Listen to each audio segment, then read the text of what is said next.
Iran যুদ্ধে ট্রাম্পের জারিজুরি সব ফাঁস করে দিয়েছে তার নিজ দেশেরই বিরাট সংবাদ মাধ্যম ওয়াল স্ট্রিট জার্নাল।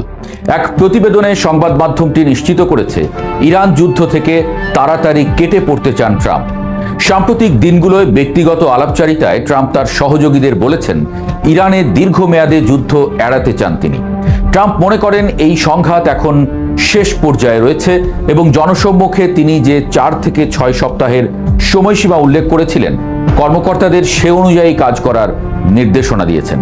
অর্থাৎ সব শেষে অরিন্দম বড় বিষাদ নিয়া কহিলেন, আর পারিলাম না বাবু। তো কেন ট্রাম্প যুদ্ধ থেকে বের হয়ে যেতে চাইছেন? বিশ্লেষকরা এই প্রশ্নের উত্তরে যা বলছেন তা শুনলে রীতিমতো চমকে যাবেন আপনি।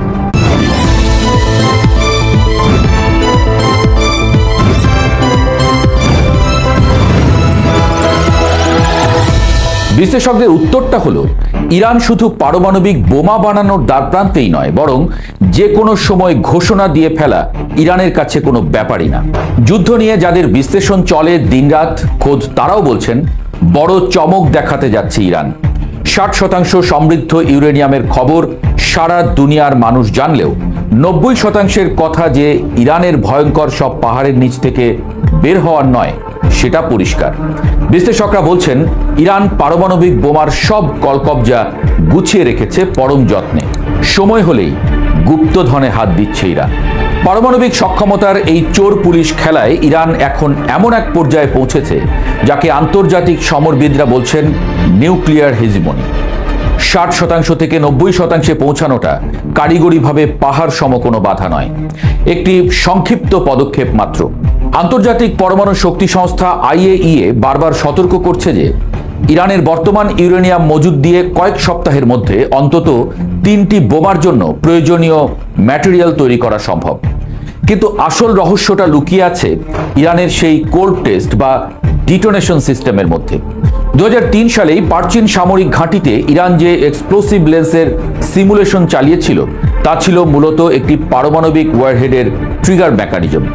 গত 2 দশকে ন্যানো টেকনোলজি এবং 3D মেটাল প্রিন্টিংয়ে ইরান যে উন্নতি করেছে তাতে সেই ট্রিগার বা কলকবজাগুলো তারা পকেটে নিয়ে ঘুরছে।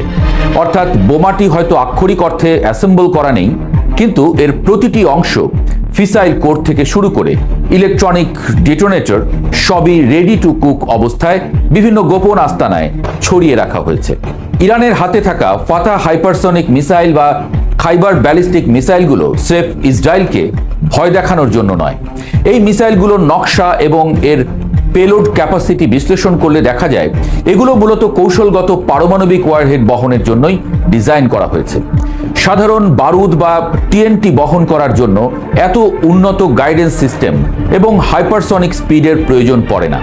যারা ভাবছেন ইরান এখনো বোমা বানাতে পারেনি তারা আসলে ভুলে যাচ্ছেন যে একটি দেশ যখন হাইপারসনিক প্রযুক্তিতে বিশ্বসেরাদের কাতারে চলে আসে তখন সেই দেশের জন্য একটি ওয়ারহেডকে ছোট করে মিসাইলের মাথায় বসানো বা মিনিয়েচারাইজেশন করাটা ডাল ভাতের মতো সহজ।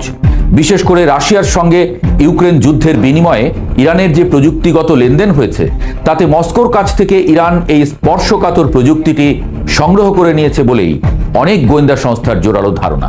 এখন প্রশ্ন আসতেই পারে, যদি সবকিছুই গুছিয়ে রাখা থাকে তবে ইরান কেন উত্তর কোরিয়ার মতো একটা ধামাকা করে বিশ্বকে জানিয়ে দিচ্ছে না? উত্তরটা খুবই সোজা সাপটা। ইরান উত্তর কোরিয়া হতে চায় না। পিয়ংইয়ং যখন পারমাণবিক পরীক্ষা চালিয়েছিল তখন তারা বিশ্ব থেকে পুরোপুরি বিচ্ছিন্ন হয়ে গিয়েছিল। কিন্তু ইরান একটি বিশাল ভূরাজনৈতিক শক্তির কেন্দ্রে। তারা চায় না এমন কোনো ঘোষণা দিয়ে নিজেদের অর্থনীতিকে চিরতরে আইসোলেটেড বা একঘরে করে ফেলতে।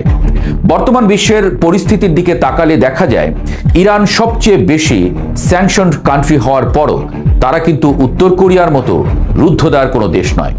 তাদের সঙ্গে চীন, রাশিয়া, এমনকি ইউরোপের দেশগুলোরও এক ধরনের যোগাযোগ ও বাণিজ্যিক সম্পর্ক টিকে আছে। পারমাণবিক বোমার ঘোষণা দিলেই এই আন্তর্জাতিক আইনি সুরক্ষাটুকু নষ্ট হয়ে যাবে। ইরান মূলত নিউক্লিয়ার অ্যাম্বিগুইটি বা অস্পষ্টতার নীতি খেলছে। তারা বিশ্বকে বুঝতে দিচ্ছে তাদের কাছে বোমা আছে, কিন্তু তারা কোনো প্রমাণ রাখছে না। এই রহস্যময়তাই তাদের সবচেয়ে বড় ঢাল।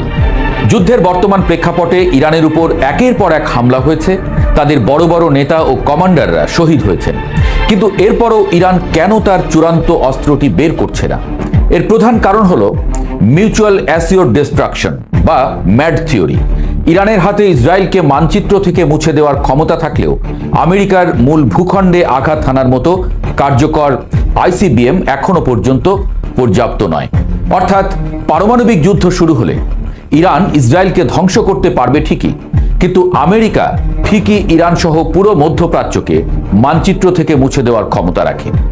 আমেরিকার শিয়া বা সুন্নি কোনো বিভেদ মানে না, তাদের লক্ষ্য কেবল নিজেদের দাপট বজায় রাখা। তাই ইরান ততক্ষণ পর্যন্ত বোমার ঘোষণা দেবে না যতক্ষণ না তারা ওয়াশিংটনকে সরাসরি থ্রেটের মুখে ফেলতে পারছে। তারা চাচ্ছে না যে কেবল ইসরায়েলকে ধ্বংস করতে গিয়ে নিজেদের চিরতরে শেষ হয়ে যাওয়া। তারা মূলত একটি লম্বা কনভেনশনাল বা প্রথাগত যুদ্ধ পছন্দ করছে, যেখানে তেলের দাম নিয়ন্ত্রণ করে পশ্চিমের অর্থনীতিকে পঙ্গু করে দেওয়া সম্ভব। ইরানের নেতাদের এই কৌশলী অবস্থানের পেছনে একটি অর্থনৈতিক হিসাবও কাজ করছে। তারা চাইছে না পারমাণবিক যুদ্ধের নরকে প্রবেশ করতে, উল্টো তারা চাচ্ছে পারমাণবিক শক্তির ভয় দেখিয়ে নেগোসিয়েশন টেবিলে নিজেদের শর্তগুলো মানাতে। বিশ্বে ইরানের আটকে থাকা 100-120 বিলিয়ন ডলার উদ্ধার করা এবং পশ্চিমা নিষেধাজ্ঞা তুলে নেওয়াই তাদের আসল লক্ষ্য। তেলের দাম যদি ব্যারেল প্রতি $200 ছাড়িয়ে যায়, তবে আমেরিকা বা ইউরোপের সাধারণ মানুষই তাদের সরকারকে যুদ্ধ থামানোর জন্য চাপ দেবে। ইরান এই গ্লোবাল ইকোনমিক কোলাপসের ভয় দেখিয়ে নিজেকে মধ্যপ্রাচ্যের অঘোষিত পারমাণবিক সুপার পাওয়ার হিসেবে প্রতিষ্ঠিত করতে চায়। ইসরায়েল যেমন অঘোষিতভাবে পারমাণবিক শক্তির দাপট দেখায়, ইরানও সেই একই পথে হাঁটছে। তারা প্রমাণ ছাড়াই পারমাণবিক শক্তির সুবিধা ভোগ করতে চায়। ইউক্রেন যুদ্ধের পর রাশিয়া এবং ইরানের মধ্যে যে অঘোষিত সামরিক জোট তৈরি হয়েছে তা এই পারমাণবিক সমীকরণকে আরো জটিল করে তুলেছে।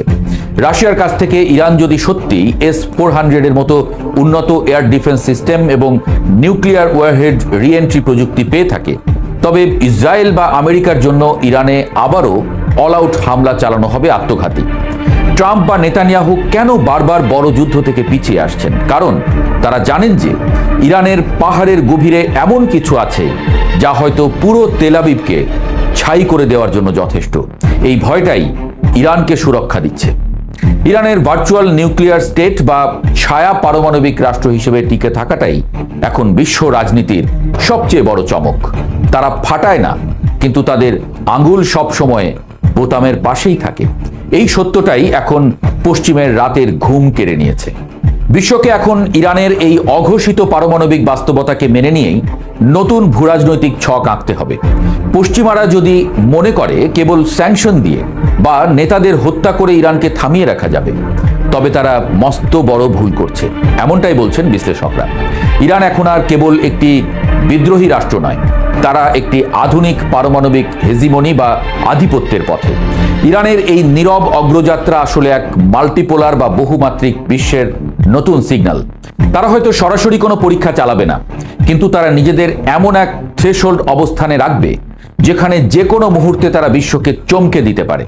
ভবিষ্যতের মধ্যপ্রাচ্য আর আগের মতো থাকবে না।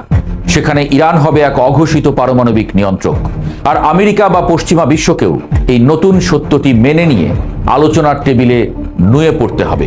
কারণ পারমাণবিক অস্ত্রের চেয়েও শক্তিশালী হলো সেই অস্ত্রটি আছে বলে বিশ্বাস করানোর সক্ষমতা। যুদ্ধ বন্ধ হোক।